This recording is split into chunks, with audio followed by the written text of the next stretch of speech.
Agora, Tony, você falou dessa aliança pais, entre pais, né? Eu acho que esse é um tema fundamental, né? É um tema fundamental para crianças e para adolescentes, né? O Hellinger, que é o nosso mestre lá, né? Não só nas constelações, mas com toda a abordagem filosófica que ele desenvolve, mostra como é importante a gente perceber que, a partir da fecundação, o lugar da mãe é o lugar, né? É o lugar de apoio.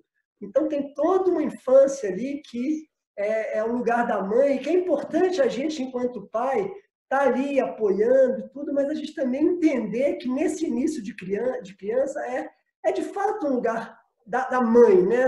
Da mãe. Daquela que carregou na barriga 9 meses, daquela que amamentou ou não, mas que está ali alimentando, que está cuidando e tal.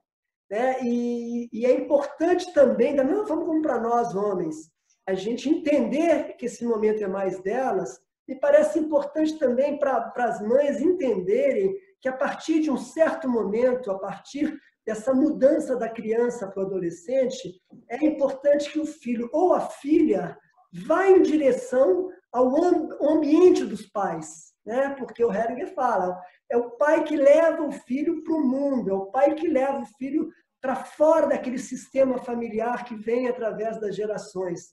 Então, assim, eu digo que esse conflito entre pais deve ser, é uma responsabilidade dos dois. Essa parceria que você falou, ela é muito importante. E eu me separei da mãe do meu filho quando ele tinha 3 anos. Né? E tem fases onde é mais atritado. Hoje, felizmente, a relação é muito boa, mas mesmo hoje, a gente tem momentos onde ela pensa uma coisa, ele pensa outra, eu penso outra. E aí é muito importante a gente buscar um consenso. E aí eu diria que é o gancho para a nossa próxima questão dos conflitos, que é a parceria entre pais, mas a parceria entre pais e a escola. Porque se, por exemplo, eu acho que meu filho não deve ter limitação para jogar jogos eletrônicos violentos, porque ali, como você mesmo falou, ele está expressando a sua raiva e ele deve fazer isso. A mãe acha que ele não pode jogar mais do que 1 hora. Aí, ao invés da gente ficar um querendo convencer o outro, vamos fazer o seguinte, vamos conversar na escola, vamos conversar com o homeopata do filho, vamos buscar mediadores para essa conversa, porque, no fundo, tanto o pai que diz que tem que jogar, quanto a mãe que diz que não pode jogar nada, eles estão querendo o melhor para a criança. Então, quando os dois percebem que, às vezes, não tem um que é certo e outro que é errado, né? E aí é importante, nessa cultura de paz que a gente desenvolve na mediação, é você, ao invés de ficar apontando o defeito do outro, você tomar iniciativa. Né? Se a mãe do meu filho está com dificuldade de escutar os meus argumentos, eu escuto os dela.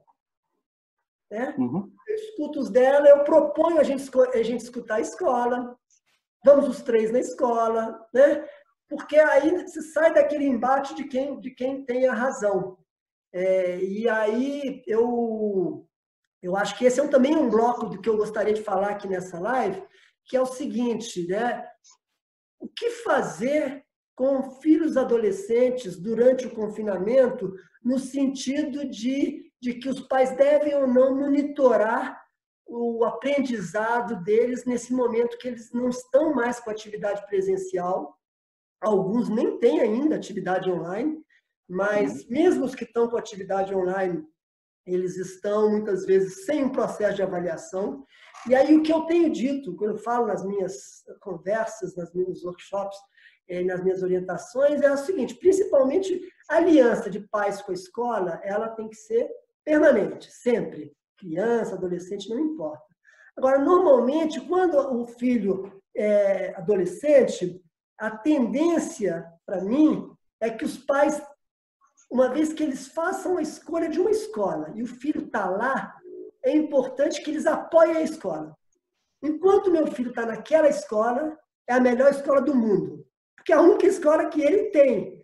Porque da mesma forma como para um adolescente ou para um filho é péssimo perceber que as 2 maiores autoridades da sua vida, papai e mamãe, estão batendo cabeça, um diz que é para chupar picolé, o outro diz que só pode chupar picolé uma vez por mês, ele se perde um pouco, ele faz esse jogo da manipulação, mas internamente ele fica muito confuso por perceber que aquelas duas autoridades elas não estão conseguindo se alinhar no sentido do que é melhor para ele. Da mesma maneira, o filho percebe muito quando os pais criticam a escola porque não está fazendo ensino online, porque não conseguiu atender ao período da pandemia corretamente. Então, é importante os pais não só estarem alinhados entre eles, como também estarem alinhados com a escola onde ele esteja. Isso não quer dizer que se a escola está com dificuldade de se organizar, eu devo, ao meu ver, deixar que o meu filho entre no modo férias, que é o que o adolescente normalmente tende a fazer. Ah, não tem que ir para a escola? Vou ficar acordando às 11, falando no telefone até 4 da manhã, e depois eu vejo como fica.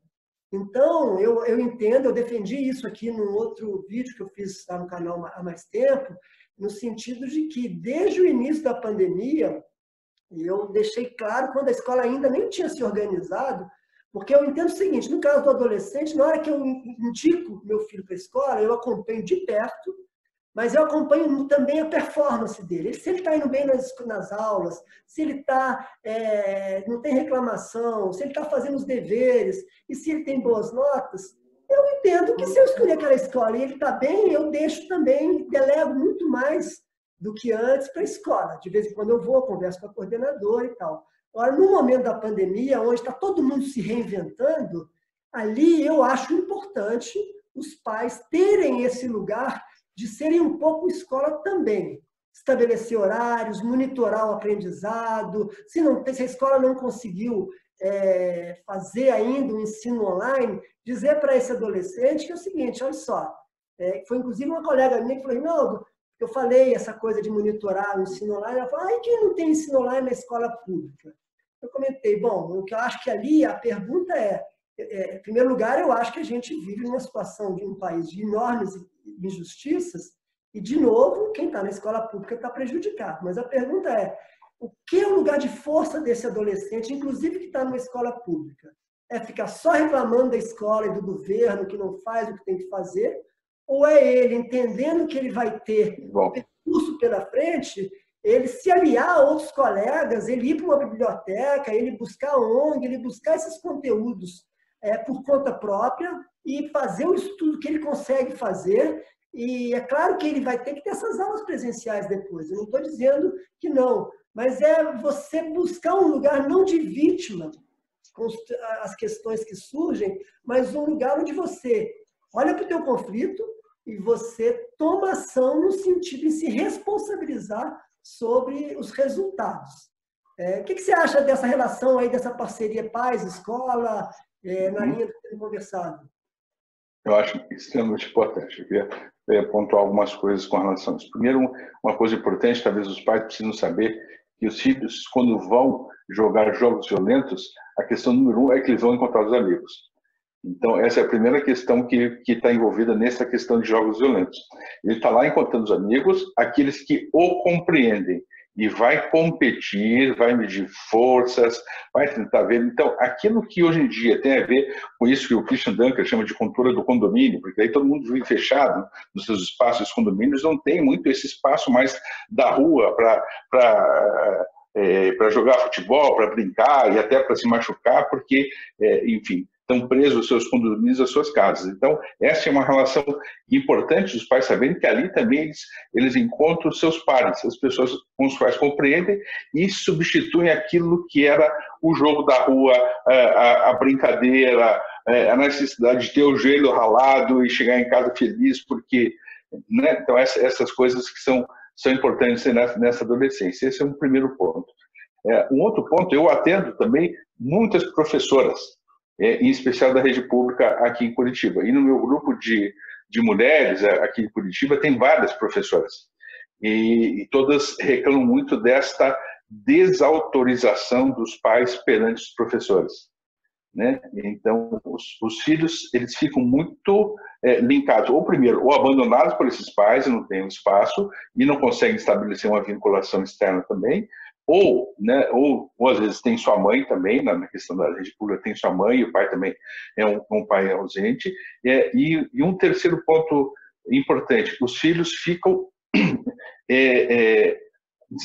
jogando nessa relação assim, não, meu lugar é outro, meu lugar é lá em casa, meu lugar é outro, isso nas escolas particulares, mais ainda. Minha mãe ouviu falar com o diretor, e como, enfim, que se estabelece aqui é uma ordem comercial, né, a escola vai ter que submeter a esses desejos paternos também, que são super protetores. Então, são realidades diferentes aqui no Brasil. Eu concordo com você 100% que essa delegação dos pais perante a escola, nos momentos comuns, normais, é extremamente importante, né? Mas os pais não podem, aqui no interior do Paraná tem uma palavra que eu gosto, se folguear.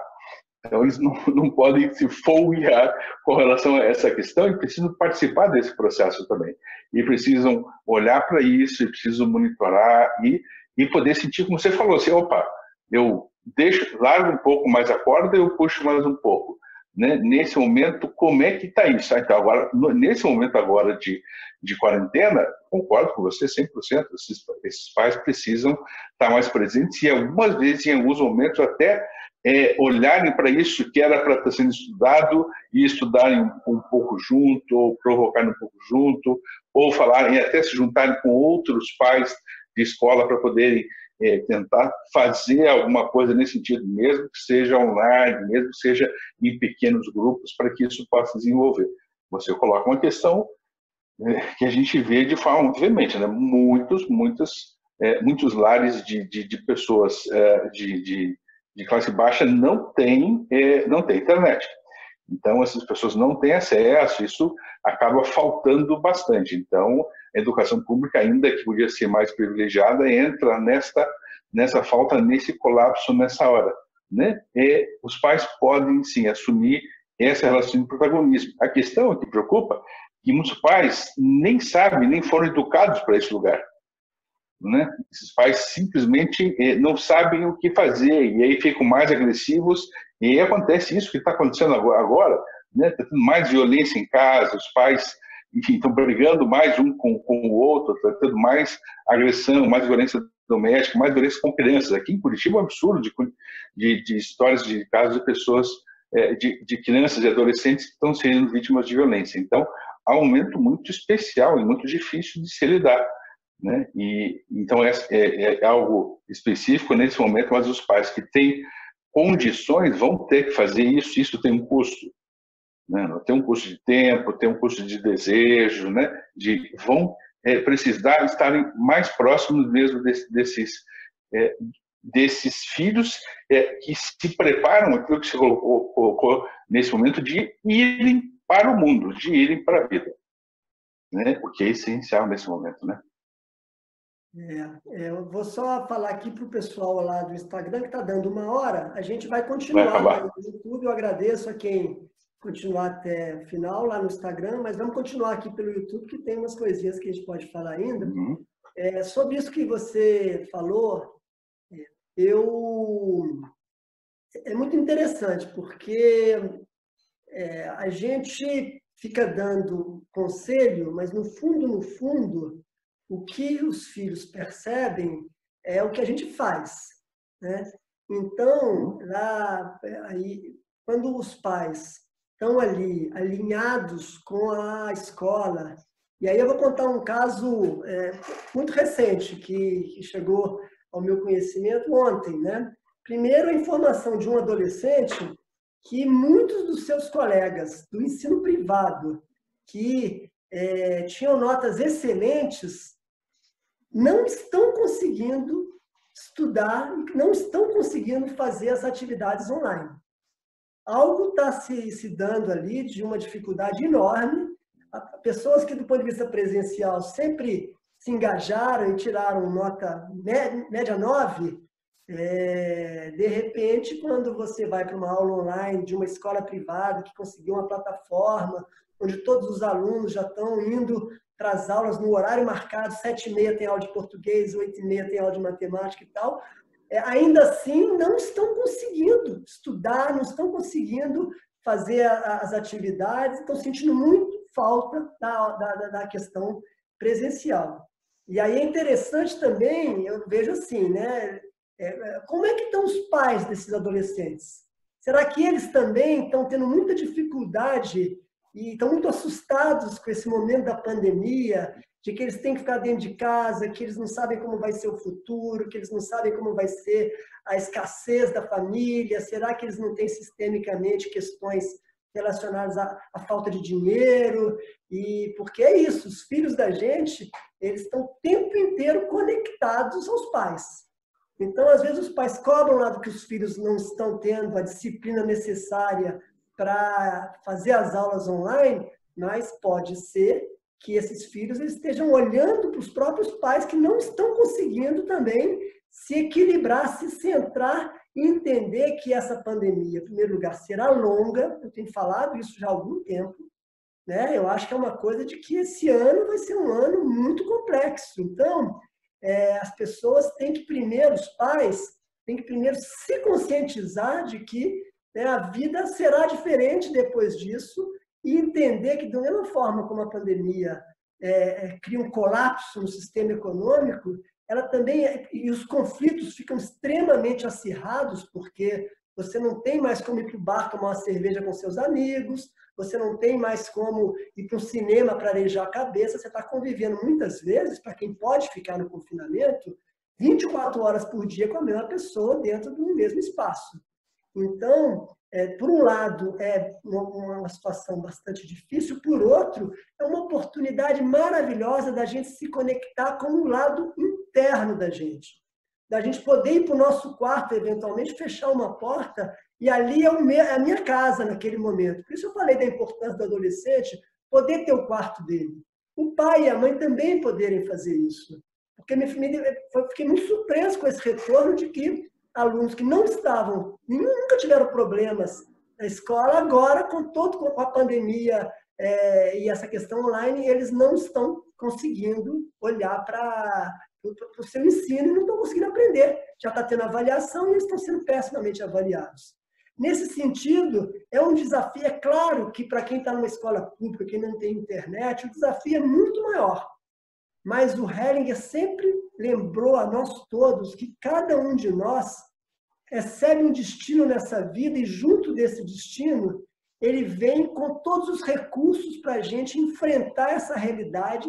E, às vezes, eu digo isso para as professoras da rede pública, não sinta pena daquele aluno que, às vezes, chega na escola sujo, é agredido pelos pais. É claro que você não fica feliz com aquilo, mas, na verdade, aquele é o destino daquela criança. E quando você vê aquela criança e fala assim, poxa, como você é corajosa de ter vindo aqui para a escola, vamos lá, vai, vamos aprender, porque aqui nessa escola que você vai ter o futuro pela frente, sem esse olhar da pena, essa criança, ela passa a se conectar com a energia e com os recursos que a vida deu para ela para viver naquele lugar de dificuldade. Então, eu não estou aqui tirando a responsabilidade dos governos de ter que entregar para os pais e para os professores os equipamentos necessários para tudo isso. Mas só para terminar esse comentário, o que essa mesma pessoa me falou da dificuldade de seus colegas de poder se adaptar a esse ensino online, ele me falou um depoimento que eu achei maravilhoso. Ele falou, nós da sala, nós estamos num período de recesso, e nós estamos fazendo um cordel para homenagear os professores. Eu falei assim, vocês homenagear os professores, porque eu, enquanto pais, eu estou assim para a escola, vem cá, quando é que eu vou ter as avaliações do meu filho? Porque a gente está tendo as avaliações, eu queria ter acesso a elas, para saber como está indo e tal, né?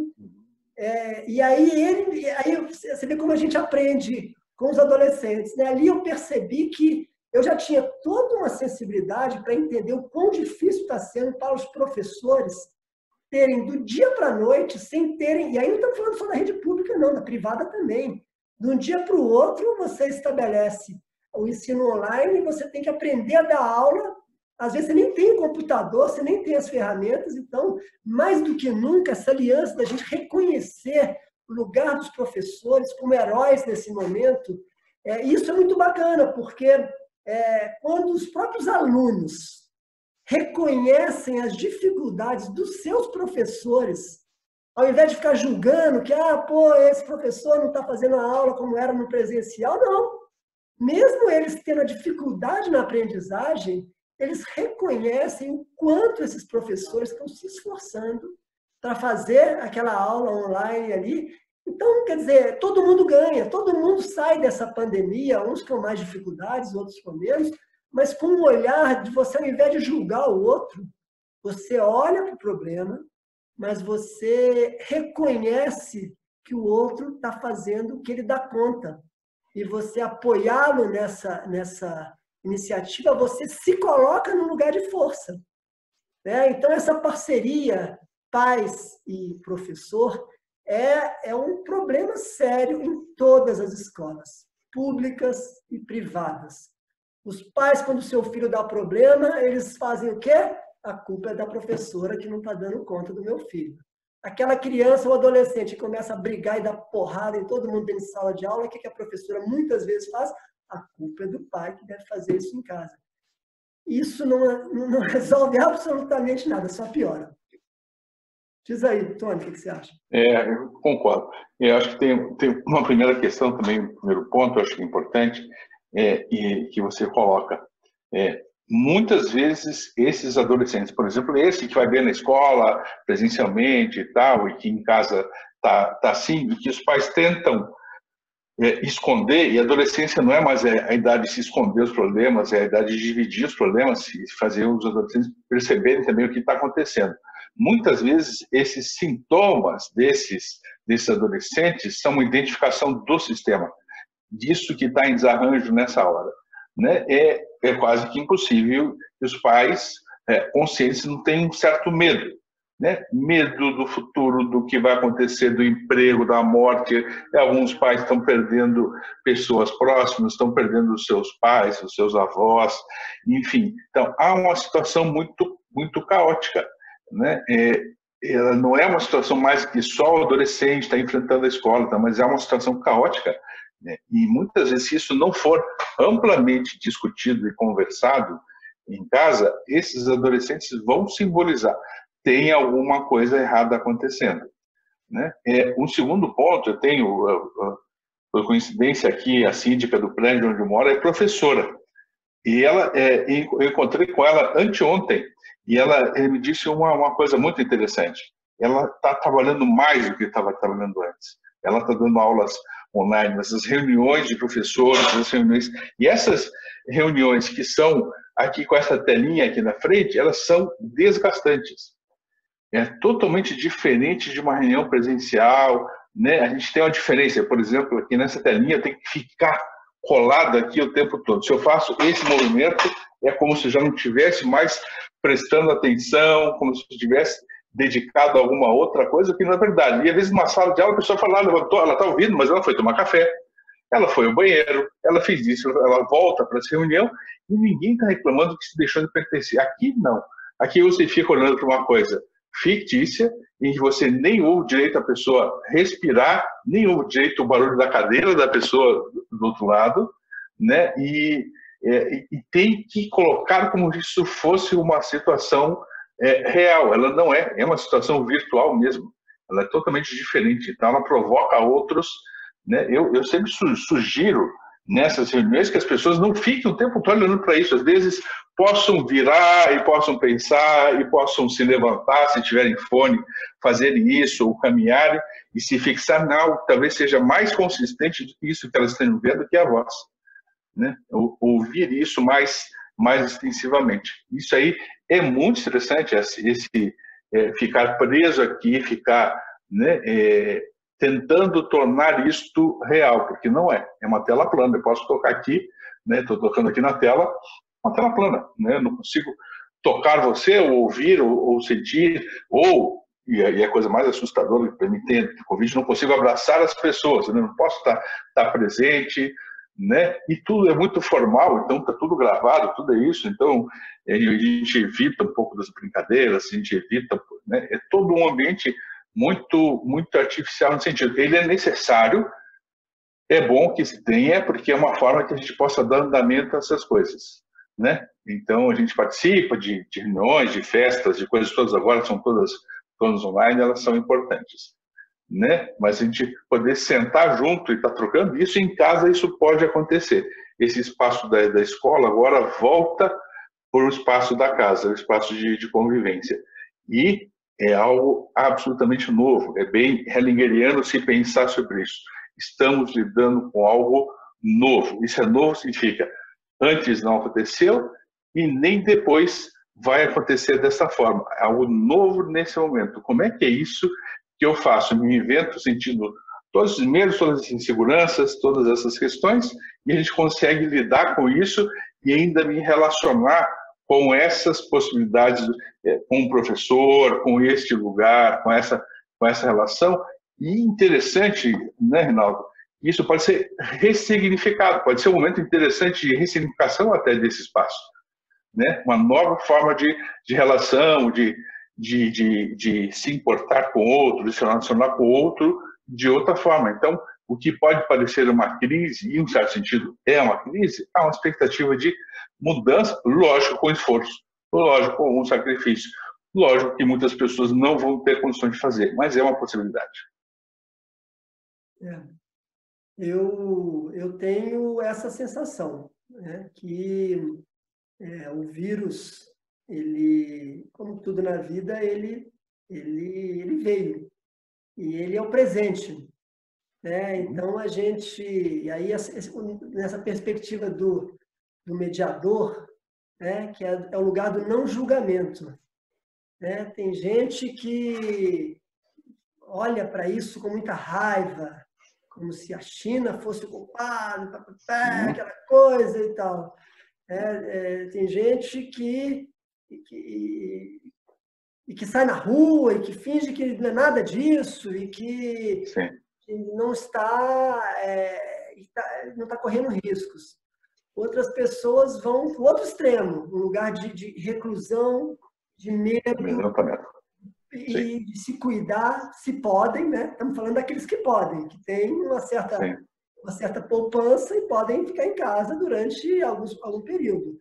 Mas ainda esses, muitas vezes, vão para um lugar de confinamento total, de receio, que às vezes a sensação que eu tenho é que o vírus está lá na rua, ele está só olhando para esse pessoal e fala assim, olha, tudo certo, você pode ficar aí confinado o tempo que você quiser, mas eu estou aqui. Uma hora você vai ter que sair e quando você vier, eu vou estar aqui. E você vai ter que enfrentar o seu medo de morrer, né? E aí, entre esses dois extremos, tem um universo aí de possibilidades que cada um de nós tem que entender onde é o lugar de aprendizagem nosso, né, de força da gente para isso, né? A gente vai ter que, de alguma maneira, ir retomando com alguns cuidados um certo retorno à vida e, enquanto isso, todos esses conflitos que estão extremamente acirrados em casa, e, de novo, o destino quis que, para alguns, o vírus fosse conviver com aquele marido ou aquela esposa. O outro foi conviver só com o filho, sem um companheiro. O outro foi conviver ficar sozinho. O outro foi conviver com o pai. Cada um de nós, em todas essas distintas possibilidades, está lidando com fantasmas, né? Com fantasmas no sentido da dificuldade de olhar para a própria sombra, né? Para as próprias tristezas, para os próprios vazios. É uma oportunidade também, porque o conflito se coloca nesse sentido. Você olha para aquilo, né? E todos temos medo de morrer.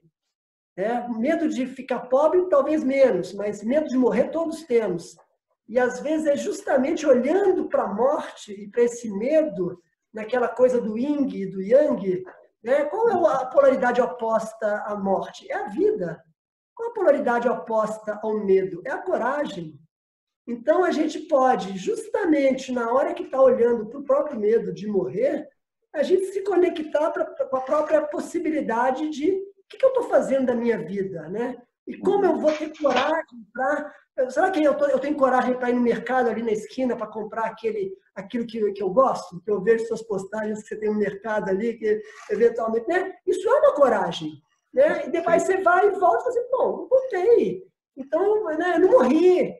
né? Eu não preciso de pedir tudo, você pode pedir pela internet, mas esses pequenos movimentos, eu acho que a pandemia está aí para isso. E quando a gente tem um filho adolescente em casa, todos esses conflitos, essa fúria e, ao mesmo tempo, esse amor e esses limites, aonde está a vida do meu filho, aonde está o meu limite, é uma oportunidade maravilhosa para a gente olhar de frente para esse enorme desafio e, de repente, sair disso com uma relação muito, muito mais madura com a vida e com o filho adolescente.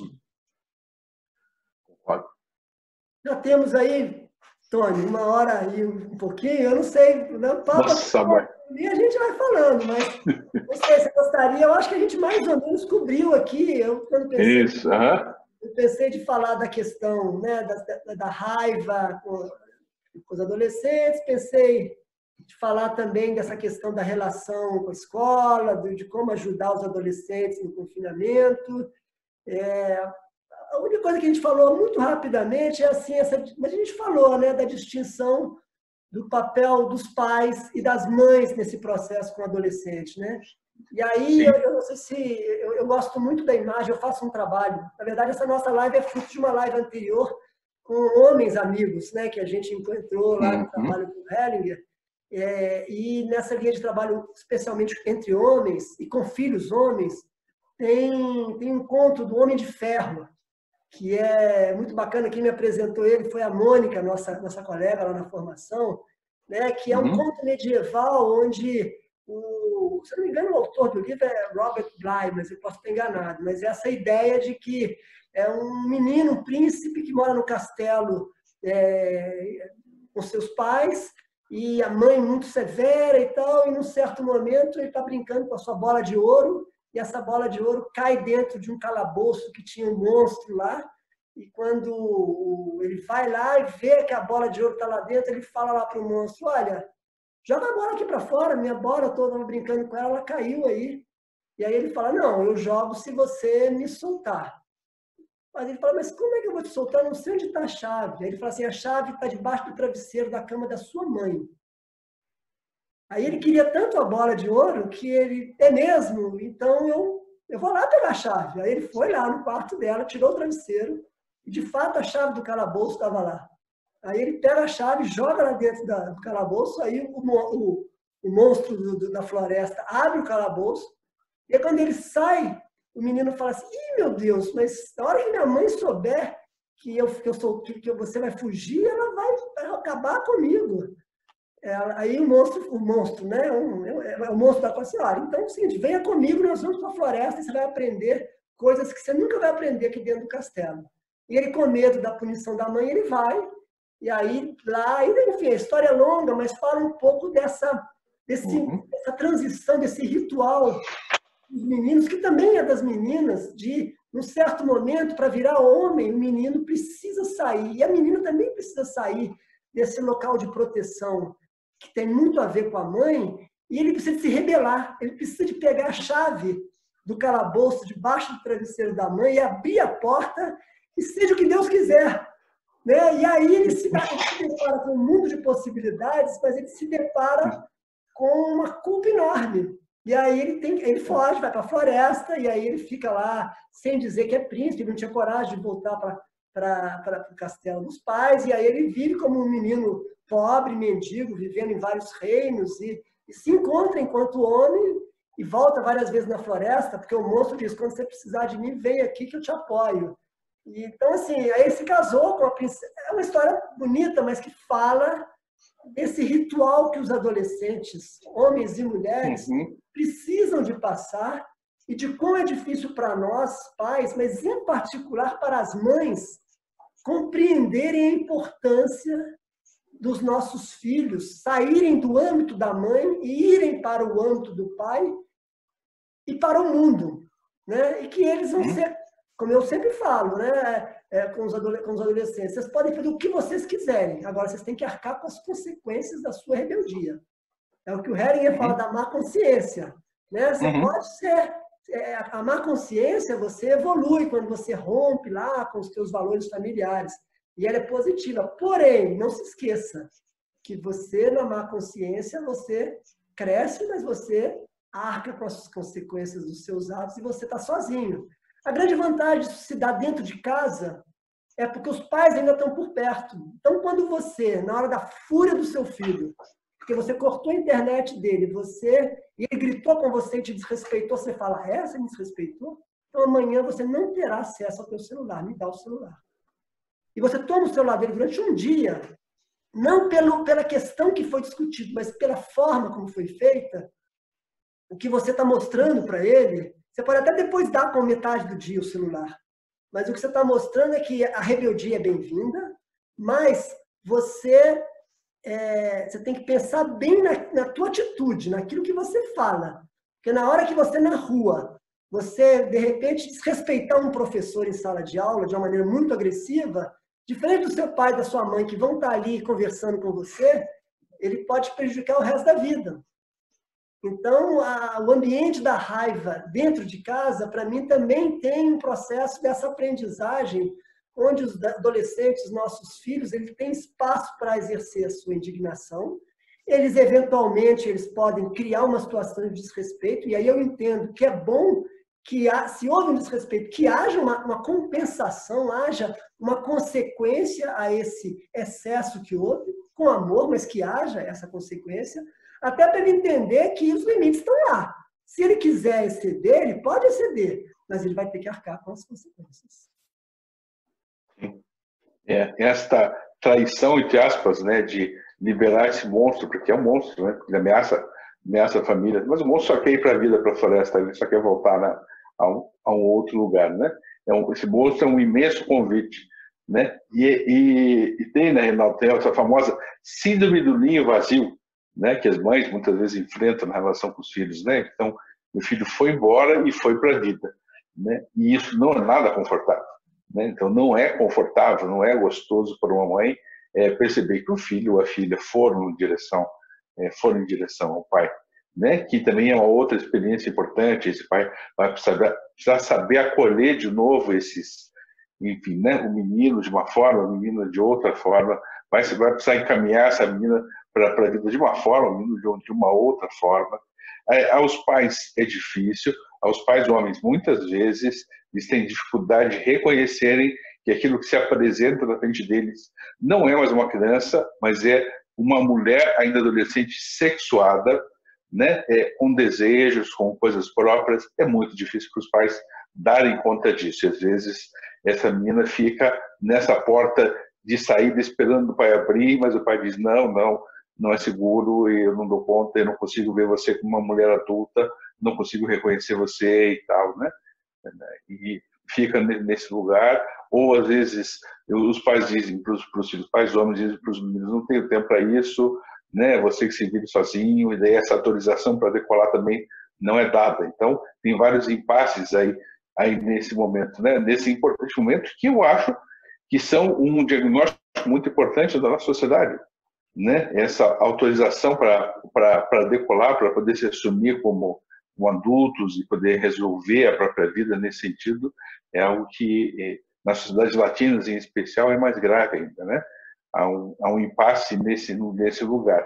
E aí há uma necessidade, muitas vezes, até terapêutica, de reconstrução desse momento, de autorização para poder ir para a vida. Né? Existe uma certa dificuldade nesse momento, nesse belíssimo momento. A menina, né, se reconhecida pelo pai como esta mulher agora sexuada, com seus desejos e tal, que perturba o pai um pouco nesse sentido, mas o pai apresenta o mundo e apresenta a mãe de volta. E a menina volta a se relacionar com essa mãe agora já de mulher para mulher. Né? Às vezes os meus pacientes homens dizem, mas ela liga para a mãe dela todos os dias. Falei, vai ser sempre assim. É assim.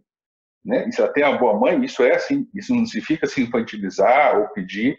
Né? Ela sabe que tem uma outra relação. Então, o ir para o mundo dessa mulher, nesse momento, tem essa relação que é muito importante, que é a mãe, que vai acompanhar ela, por exemplo, quando estiver grávida, mais adiante, vai acompanhar tantas outras vezes, de outras formas, tal. E o menino já não volta mais para a mãe. Ele se despede definitivamente pela passagem do pai e segue para o mundo, né?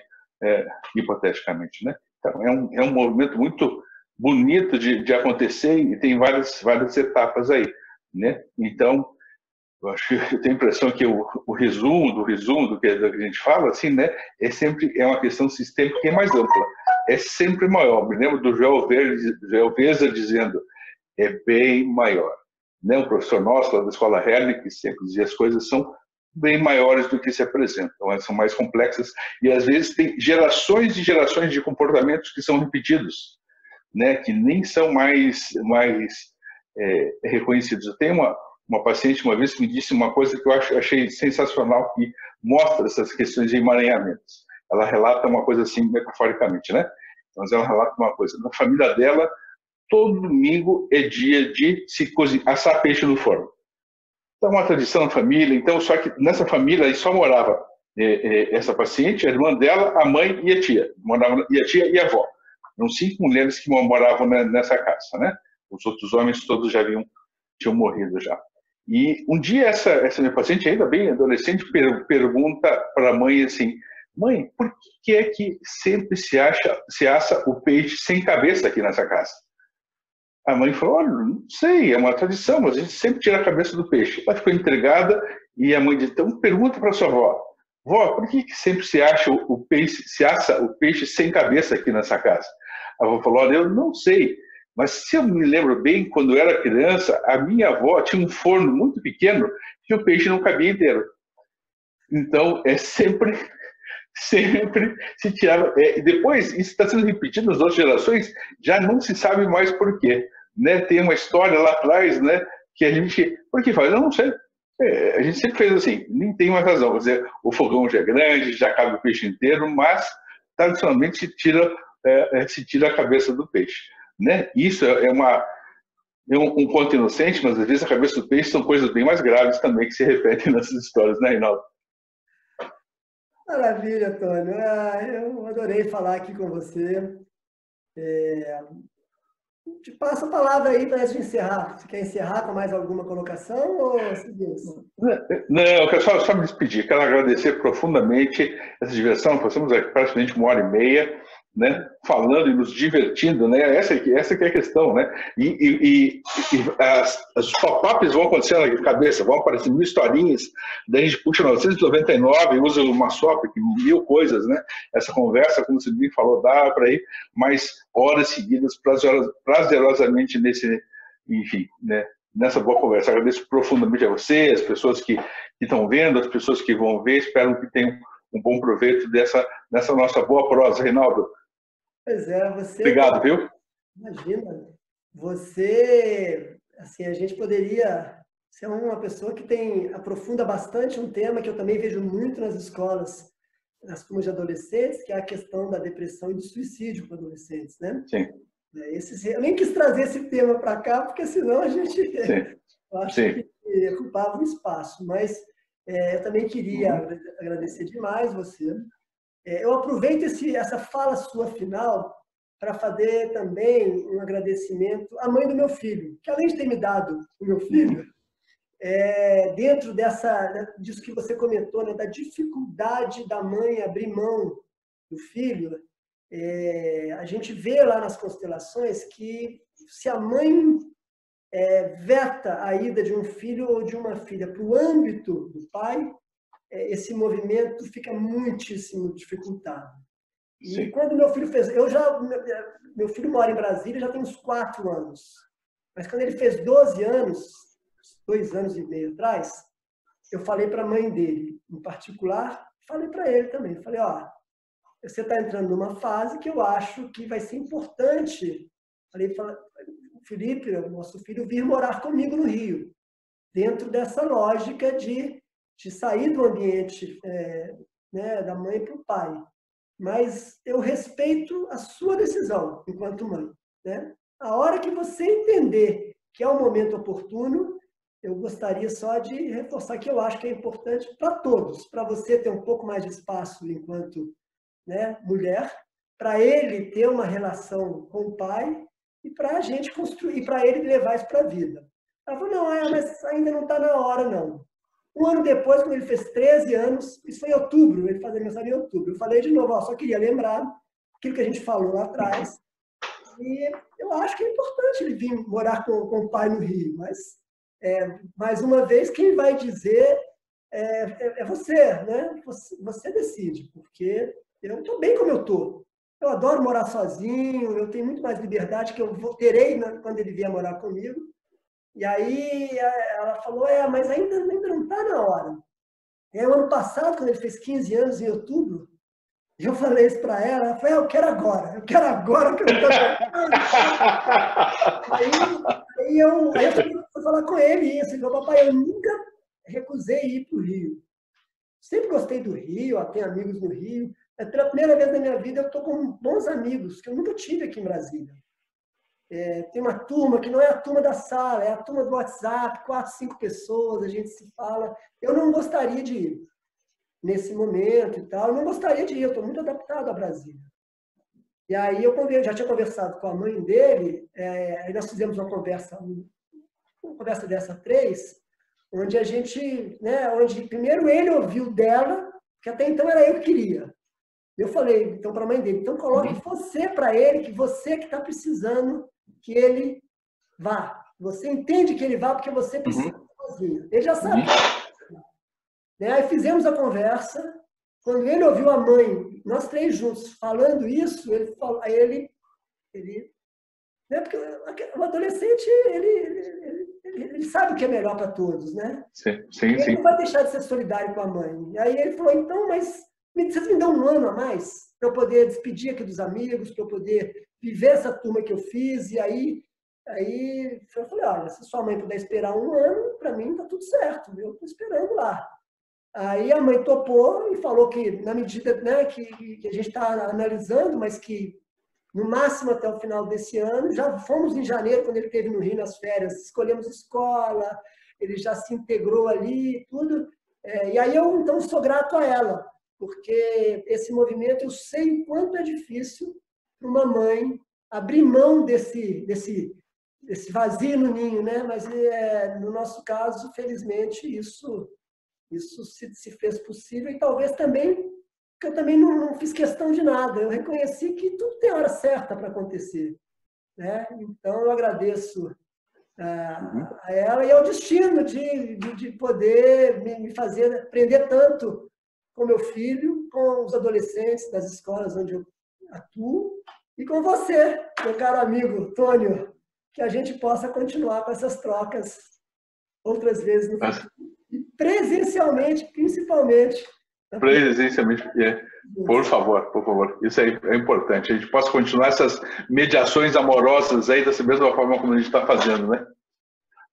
Maravilha. Então, pessoal, muito obrigado a todos que, como o Tônio falou, passaram por aqui um pedaço. Os que vão assistir, eu peço desculpas mais uma vez pela pouca prática nessa questão aqui da internet, mas a ideia sempre foi fazer no Zoom, porque no Zoom, tendo gravado, depois a gente corta aquilo que talvez, né, tenha sido problemático, e aí a gente pode publicar tanto no Instagram, né, dentro do IGTV, como pode publicar no Facebook.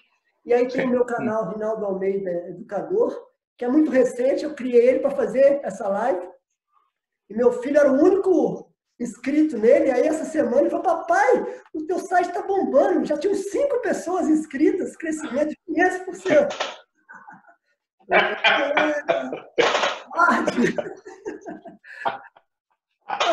Muito bom. Um grande abraço para vocês, sigamos com saúde e com coragem. Isso. Saúde e coragem. Desejo muito amor, saúde e coragem para todos nós. Para o Marco Almeida, que também deu um suporte para a gente aí também, né? Nossa, é verdade. O Marco é o meu anjo da guarda aqui nesse processo. Tudo de bom, então. Um abraço a todos aí. Até a próxima.